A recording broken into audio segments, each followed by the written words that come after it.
ഈറയും ഉപയോഗിച്ചുള്ള ധാരാളം നിർമ്മാണ പ്രവർത്തനങ്ങൾ കാണാം. ഒഴിവ് സമയങ്ങളിൽ അവരത് ഉപയോഗിക്കുന്നു. ജീവിതത്തിൻ്റെ ഒരു ഭാഗമാണ് അവർക്ക് തൊഴിൽ.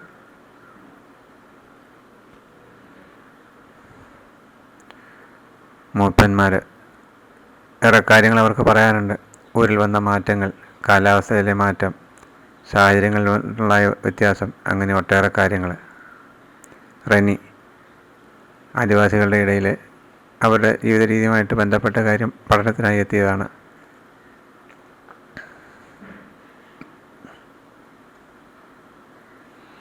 ഒരു ആരാധനാലയം അല്ലെങ്കിൽ ദേവൻ്റെ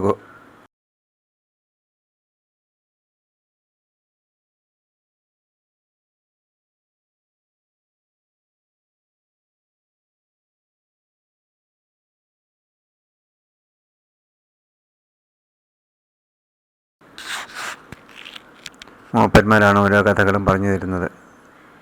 പഠനത്തിനെത്തിയ ഞാനും റെനിയും ഒരു ആദിവാസി മൂപ്പനും.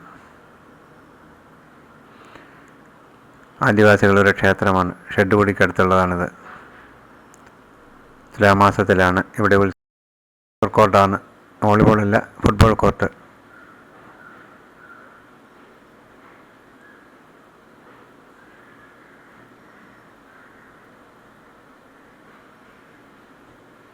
തുലാമാസത്തിലാണ് ഇവിടെ ഉത്സവം നടക്കുക.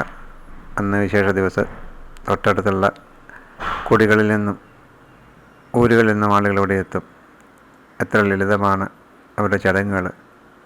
പ്രകൃതിയോട് ഏറ്റവും ഇണങ്ങി നിൽക്കുന്നവരാണല്ലോ. വലിയ പ്രതിഷ്ഠകളില്ല, ആർഭാടങ്ങളില്ല, എല്ലാം വളരെ ലളിതം. പ്രകൃതിയോട് ഏറ്റവും ഇണങ്ങിയത്. പൂജാവസ്തുക്കളും സാധനങ്ങളും അവിടെയുണ്ട്. ദേവന് അർപ്പിക്കാനായി കൊണ്ടുവന്നിരിക്കുന്ന പൂജാവസ്തുക്കളാണ്. പണ്ട് കലങ്ങളിലായിരുന്നെങ്കിൽ ഇന്നിപ്പോൾ സ്റ്റീൽ പാത്രങ്ങളിലായിരിക്കുന്നു.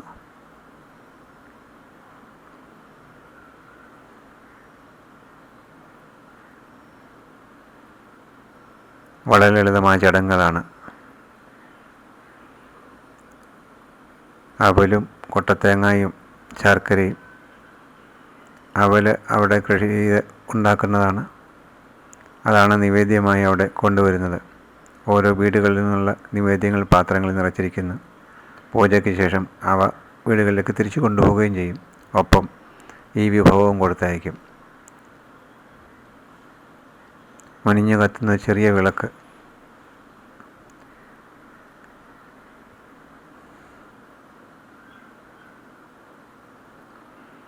ദീപം കൊളുത്തി ആരാധന ആരംഭിക്കുന്നു.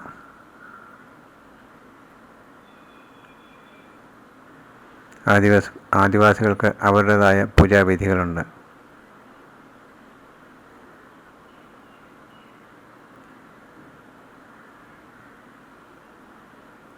ഒരു കുഞ്ഞു വിളക്കിൻ്റെ മുമ്പിൽ, ഒരു നെയ്ത്തരിയുടെ മുമ്പിൽ ചടങ്ങുകൾ കഴിയുന്നു.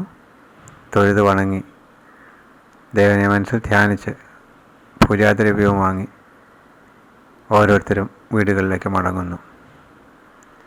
എത്ര ലളിതമായ ചടങ്ങുകൾ! അനാർഭാടമായ രീതിയിൽ ആണിത് നടക്കുന്നത്. മേളങ്ങളില്ല, ചമയങ്ങളില്ല, മറ്റ് വാദ്യഘോഷങ്ങളൊന്നുമില്ല.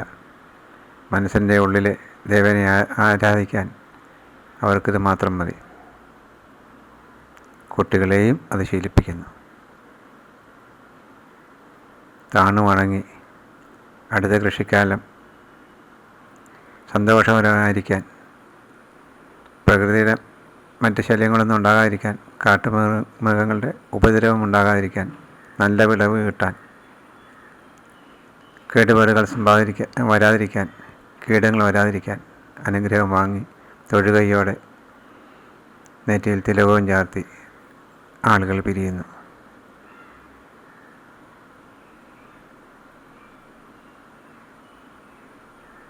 കൊണ്ടുപോകാൻ കൊട്ടത്തേങ്ങയും അവലും ശർക്കരയും കൂട്ടിക്കലർത്തിയത് നിവേദ്യമായി ഓരോരുത്തർക്കും കയ്യിൽ കിട്ടും. വീടുകളിലേക്ക് അത് കൊണ്ടുപോയി വിതരണം നടത്തുകയും ചെയ്യും. അങ്ങനെ ഓരോ ഊരുകളിലും കത്തുന്ന ഈ വിളക്ക് സാക്ഷിയാക്കി അവർക്ക് കൊടുത്തയക്കുന്നു. പാരമ്പര്യം, തനിമ അതൊന്ന് നിലനിർത്തുന്നതിന് വേണ്ടി അടുത്ത തലമുറയ്ക്കും പാർട്ടി പ്രവർത്തനങ്ങൾ തുടങ്ങിയിരിക്കുന്നു. അടുത്ത ഇലക്ഷൻ വരാനിരിക്കുന്നതേയുള്ളൂ. അതിന് മുമ്പേ എത്തിയിരിക്കുന്നു പാർട്ടിയും പ്രകടന പത്രികയും പോസ്റ്ററുകളും. എന്നാലും ഊരും വളരെ ശാന്തമാണ്. എന്തൊക്കെ വന്നാലും അവിടെ മാറ്റങ്ങൾ വളരെ സാവധാനമേ കടന്നു വരൂ. ഇതൊരു കോഴിക്കോടാണ്. ആദിവാസി അവൻ്റെ തനത് ശൈലിയിലുണ്ടാക്കിയ കോഴിക്കോട്. കുറുക്കൻ പിടിക്കുന്നത് വരെ ഇവിടെ സുരക്ഷിതമായിരിക്കും. ആട്ടിൻകൂട് തട്ടിട്ട് അതിലാണ് ആടുകൾ വളരുന്നത്. മേൽക്കൂര പ്ലാസ്റ്റിക്കാണ്. ഇത് കൃഷിയിടം. ആക്രമിക്കാതിരിക്കാൻ അവിടെ വേലി കെട്ടിയിട്ടുണ്ട്. വീടുകളോട് ചേർന്ന് ഔഷധ ചെടികളും ധാരാളമായിട്ട് വെച്ച് പിടിപ്പിക്കും. രോഗത്തിന് അവർക്കത് വേണം. ആടുമാടുകളെ വളർത്തുക ഒരു ശീലമാണ്. ഏത് കുടികളിലും വെള്ളം എത്തുന്നത് ഇതുപോലെ ഓസുകൾ വഴിയാണ്. അടുത്ത പ്രാവശ്യം വീട് മേയുന്നതിനുള്ള പുല്ല് വളരെ നേരത്തെ ശേഖരിക്കപ്പെടുന്നു. പുൽമേഞ്ഞ വീടുകളല്ലാതെ മറ്റൊന്നും നമുക്ക് കാണാനുമില്ല വഴിയിടങ്ങളിൽ. ഇതൊരു ശൗചാലയമാണ്. വെളിയുടെ വിസർജനം ഇവിടെ കുറവാണ് എന്നാണ് പറയുക. വായനശാലയും കടന്ന് ഒരു ഫുട്ബോൾ കോർട്ടിൻ്റെ മുമ്പിലാണ് ഇപ്പോൾ നമ്മൾ നിൽക്കുന്നത്. കാണുന്നത് ഷീറ്റ് മേഞ്ഞപ്പുരകളും ഒക്കെ. റെനി പഠനത്തിന് ശേഷം നാട്ടിലേക്കുള്ള യാത്രയിൽ 18 കിലോമീറ്റർ വനത്തിൽ കൂടി പോകണം. ഏലക്കാടുകളാണെന്നാണ് പറയുന്നത്. പക്ഷേ ഏലം പേരിന് മാത്രം. കാട്ടുമൃഗങ്ങൾ ഏത് സമയം കടന്നു വരാം. 18 കിലോമീറ്റർ നടക്കണം. അതിനിടയ്ക്ക് 2-3 എടുത്ത് വിശ്രമിക്കാം. വീണ്ടും നടത്തം തുടരും. വാഹനങ്ങളൊന്നുമില്ല. പെട്ടിമുടിയിലെത്തിയാൽ ഒരു പക്ഷേ ജീപ്പ് കിട്ടും. അവിടെ നിന്ന് മൂന്നാറിലേക്ക് പോകാം. പിന്നെ നാട്ടിലേക്ക് മടങ്ങാം. ഇടമലക്കുടി പരിപാടി ഒരു സ്വപ്നമാണ്. പക്ഷേ അവിടെ എത്തുന്നതിന് വേണ്ടി ധാരാളം കടമ്പകൾ കടക്കേണ്ടിയിരിക്കുന്നു. ചീഫ് ഫോറസ്റ്റ് കൺസർവേറ്ററുടെ അനുവാദം വാങ്ങിയാൽ പോലും DFO അനുവദിച്ചെങ്കിൽ മാത്രമേ നമുക്ക് ഈ ഇടത്തിൽ കയറാൻ പറ്റൂ. റോഡുണ്ട്, പക്ഷേ അപകടം പിടിച്ചതാണ്. വാഹനങ്ങൾ അവിടെ ഓടാറില്ല. വല്ലപ്പോഴും എത്തുന്ന ചില ജീപ്പുകൾ മാത്രം. വഴിയിലെ തടസ്സമായി മരങ്ങൾ നിൽപ്പുണ്ട്. വെട്ടിമാറ്റിയിട്ടില്ല. ഫോറസ്റ്റ് ഡിപ്പാർട്ട്മെൻറ്റിന് അനുവാദം കിട്ടിയേ ഇവിടെ നമുക്ക് കടക്കാൻ പറ്റൂ. തലച്ചുമൂടായി സാധനങ്ങൾ എത്തിക്കുന്ന ഗ്രാമീണർ. അവരുടെ അന്നവും മറ്റു കാര്യങ്ങൾ എല്ലാം അതിലാണ്. ചുമട്ടുകൂലിയായി നല്ലൊരു തുക നൽകേണ്ടി വരും. കുട്ടികളെ മുതുകിൽ കെട്ടി കൊണ്ടുവന്നു. പനി പിടിച്ചൊരു കുട്ടി ആശുപത്രിയിലേക്കുള്ള യാത്രയിലാണ്. മധുവാൻ്റെ മുതുകത്താണ് ആ കുട്ടി കിടക്കുന്നത്. 18 കിലോമീറ്റർ അവൻ നടക്കണം. എന്നാലേ പെട്ടിമുടിയിലെത്തി. നോക്കുക എത്ര ദയനീയമാണ് ഇവരുടെ അവസ്ഥയെന്ന്. ദൈന്യത. ഇടയ്ക്കുള്ള ഒരു ചെറിയ വിശ്രമം. വഴിയിലെ തടസ്സങ്ങൾ.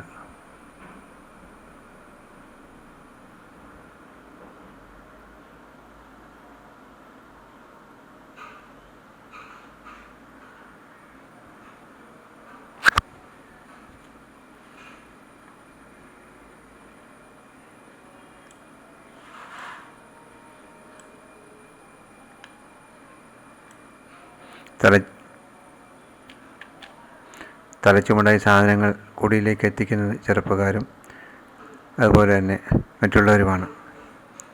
18 കിലോമീറ്ററോളം നടന്ന് വേണം ഈ സാധനങ്ങൾ കുടിയിലെത്താൻ. പുറം ലോകവുമായി ബന്ധമുള്ളത് വളരെ കുറച്ച് പേർക്ക് മാത്രം. അവരുടെ അടുത്ത പട്ടണവും അടുത്ത ഇടവും മൂന്നാറാണ്. അവിടേക്ക് യാത്ര ചെയ്യാൻ ഒട്ടേറെ കടമ്പകളുണ്ട്. ഇനിയും ഇടമലക്കുടിയുടെ പ്രതീക്ഷകൾ പൂവണിയണമെന്നുണ്ടെങ്കിൽ ധാരാളം പ്രവർത്തനങ്ങൾ നടത്തേണ്ടിയിരിക്കുന്നു. ക്ഷേമ പ്രവർത്തനങ്ങളും വികസന പ്രവർത്തനങ്ങളും അവിടെ ആവശ്യമാണ്. അതിനു വേണ്ടിയിട്ടുള്ള പദ്ധതികളും മറ്റുമൊക്കെ വിഭാവനം ചെയ്യേണ്ടതും നടപ്പാക്കേണ്ടതുമുണ്ട്. പഞ്ചായത്ത് അതിലെന്നും താല്പര്യം കാണിക്കുന്നുണ്ട്. അതുപോലെ ഉദ്യോഗസ്ഥ തലത്തിൽ നിന്നും ധാരാളം ആളുകൾ, കർമ്മനിരതരായിട്ടുള്ള പ്രവർത്തകർ ഇപ്പോഴും അവിടെ എത്താറുണ്ട്. സാധിക്കുന്ന കാര്യങ്ങൾ അവർ നടപ്പിലാക്കാൻ ശ്രമിക്കുന്നുമുണ്ട്. എങ്കിലും മാറ്റങ്ങൾ ഇനിയും ആവശ്യമാണ്. അത് നമ്മളെ ഓർമ്മിപ്പിക്കുന്നു.